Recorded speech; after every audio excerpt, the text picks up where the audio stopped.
We now want to discuss rates of change. So the derivative, we know, is the slope of a curve, slope of a function. And we know that that function could have a changing slope, and that was kind of the whole key to how we find the derivative and why it's significant. Well, the idea of slope is we talk about change in y over change in x. And so we can use derivatives to determine the rate of change of one variable with respect to another variable in multiple situations beyond just talking about slope. So some of the applications for rates of change would be, say, population growth, production rates, water flow rates, velocity, acceleration. These are all very common rates of change applications that go beyond just talking about slope. But slope is the basis for these applications. Again, we're talking about the change in one variable with respect to another variable, the change in y over the change in x. So one common use of rate of change is to describe the motion of an object in a straight line, either horizontal or vertical. Usually if you're going up, we'd be positive. If you're down, you're negative. Or if you're going to the right, it's positive, or to the left, it's negative. So we should be familiar with the simple rate equals distance over time formula.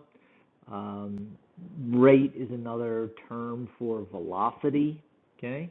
When we're talking about this formula, rate equals distance over time.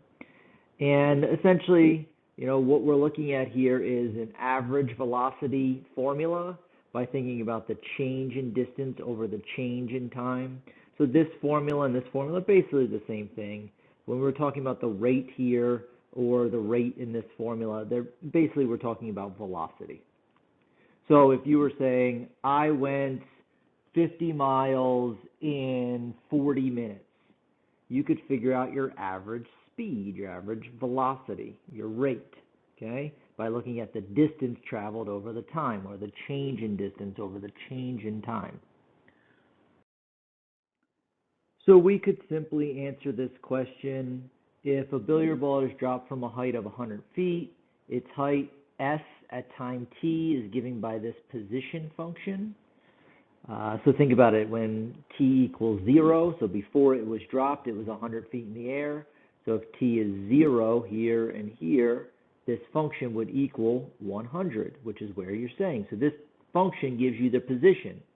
Now, as t starts moving, so 1 second, 2 seconds, 3 seconds, this whole function will be less than 100 when we start plugging in different t values. Because the ball is dropping, the position will get lower. Okay, so that's how this position function works. So what we want to know is, well, s is going to be measured in feet, t is measured in seconds. So find the average velocity between 1 second and 2 seconds. Okay. Well, I would have to figure out the distance or the position at 1 second, so I'd have to find s of 1. I'd have to find the position at 2 seconds, so s of 2. I know the time goes from 1 to 2, so then this will help me, these two will help me find the change in distance. I can always figure out the change in time pretty easily, and I can find my average velocity. So s of 1 would be negative 16 times 1 squared plus 100. S of 2 would be negative 16 times 2 squared plus 100. So S of 1 is going to give me 84. S of 2 is going to give me 68. So then if I want to find my average velocity, or my rate, I should do the change in distance over the change in time. So I went from 84 to 68, and I did that between 1 minute and 2 minutes. Okay? And this is a lot like x and y, change in x, change in y. 1 second, I was at 84, make sure they match up. 2 seconds, I was at 68, make sure they match up, just like your points, x and y, x and y. So you do this very simple calculation, and you find out that your average velocity is negative 16 feet per second. This is measured in feet, this is measured in seconds, so feet per second. Negative because we're moving down, this object is falling at a rate of 16 feet per second. But this is average velocity. This is something we could have done prior to calculus. You do not need any calculus to answer this question. So what if I said, what is the velocity at 1 second? Okay? What is the velocity when t equals 1 second, or 2 seconds, or 3 seconds? At that specific point in time, what is the velocity? Not what is the average velocity over an interval of time, but what is the velocity at a specific point in time? Well, this is the whole idea of average slope versus instantaneous slope. Slope of the secant line versus slope of the tangent line. And so derivative will give us this. So again, suppose you wanted to find this instantaneous velocity. Usually we just say velocity in that case, okay? If you're talking about average velocity, we usually specifically state average velocity. But if you want instantaneous velocity, velocity at a specific point in time, we usually just drop off the instantaneous and just call that velocity. Okay, so let's say at 1 second. Again, this would be the same as the approximation of the tangent line problem, where we went from the average slope to the instantaneous slope. So if we take the limit of the average velocity as delta t approaches 0, the instantaneous velocity should be the limit as delta t goes to 0 of s of t plus delta t minus s of t all over delta t. Or essentially, it should be the derivative of s, the derivative of the position function. The change, derivative measures change, the change in the position function over time should give us our velocity. Okay? Remember, velocity can be negative, positive, 0. That's going to tell us a little bit about direction. How fast we're going, which would be our speed, is a component of the velocity. They're not necessarily directly equal. Okay? Speed is a part of the velocity. Speed will be the absolute value of the velocity. It's the velocity without the directional component attached to it. So without the sign, positive or negative. Okay? So understanding there is a difference between speed and velocity. Velocity tells you how fast you're going and what direction you're going. And speed is just the component of that, which is just the speed. So we have a function that models the position of a free-falling object if we neglect air resistance under the influence of some gravity. This is something that would just come from physics. This is a simple formula that is modeled from physics of a free-falling object. In this model of the position function, s sub 0 represents the initial height of the object. V sub 0 represents the initial velocity of the object. So is the object moving before time starts? So think about it. If I'm holding the ball in my hand and then I just drop it, it doesn't have any initial velocity from the second I drop it. However, if I move my hand in a downward motion and then let go of it, it is already moving at a certain speed before it leaves my hand. And so there would be some initial velocity to that. But that's what V sub 0 is. G is the acceleration due to gravity. Okay? On Earth, we have gravity. Okay? And so gravity would play a role in how fast or how far an object would fall over a given amount of time. So on Earth, our gravity is approximately negative 32 feet per second if you're talking about feet in seconds, or we could say 9.8 meters per second. Do you want to go metric or do you want to go standard? Either way, negative 32 feet per second or 98 meters per second is what your gravity on Earth would be. If you're doing this on Mars, you would have to know what the gravitational force is there. So here's an example. Ever since you started your calculus class, you suffered from an irritating rash. Nothing helps. Acupuncture, meds, etc. You've tried them all, but the rash just keeps getting worse and worse. The pain is unbearable and you decide to take action. You drive to the middle of the Golden Gate Bridge, climb over the safety rail, you're 400 feet above the water, and you decide to get rid of your calculus book, which is causing your rash. So you fling your calculus textbook, which you have with you all the time, over the edge. Your book's height in feet over the water after t seconds is given by this function. Why? Because you started at a position of 400 feet. That's your initial position.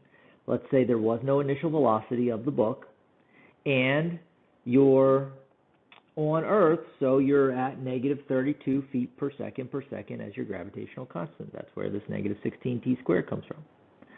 So here is your function that describes your book. Again, I do not condone the actions of this particular student. Your calculus textbook is very valuable, and it's not going to cause a rash.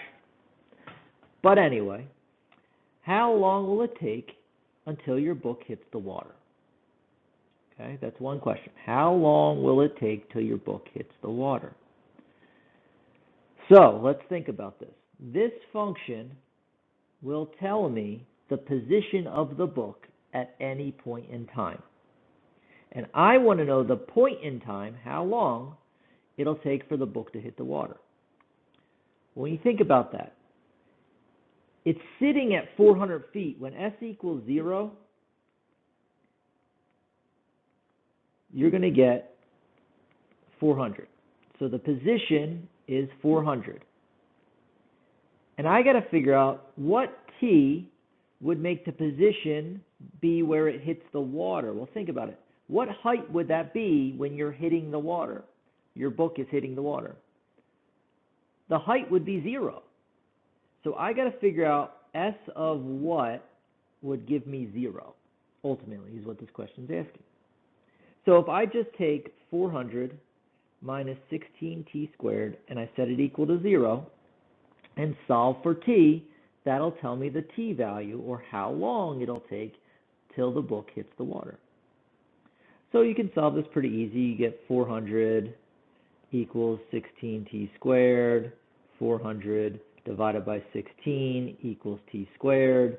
So t equals the square root of 400 over 16. And so we get 5.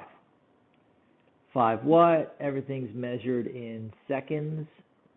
You know, s is measured in feet, t is measured in seconds, so 5 seconds. So it would take 5 seconds for your book to hit that cold, shark-infested water. So that first part of the question really said nothing about derivative. There was nothing in there about derivative. Here's the derivative part.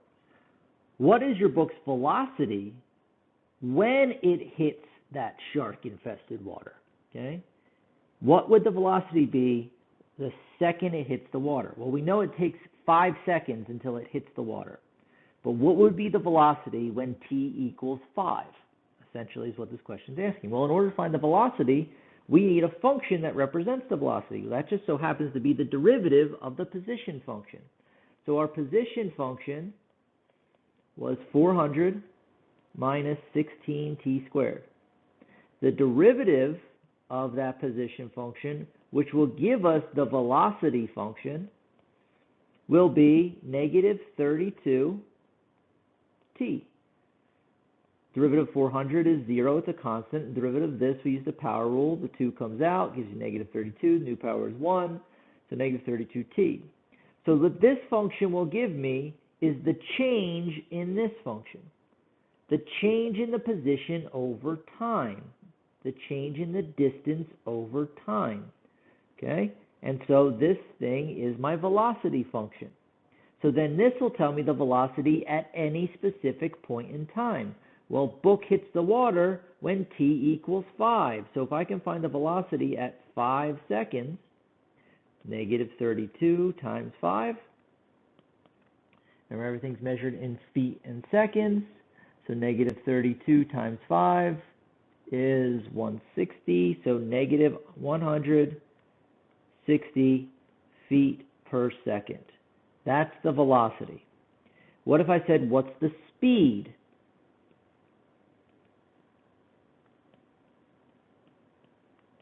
Of the book when it hits the water? Well, it would just be the absolute value. The actual speed is not the directional component. This is it. That's telling you it's dropping. Okay, it's negative, it's going down. This is the piece that would be the speed. So the absolute value of the velocity at 5 seconds, which would be the absolute value of negative 160, is going to be my speed. That's how fast the book is moving when it hits the water. But I would need to know what time the book hits the water, which is why the first part of that question was so important. So the velocity function will tell you the velocity at a specific point in time.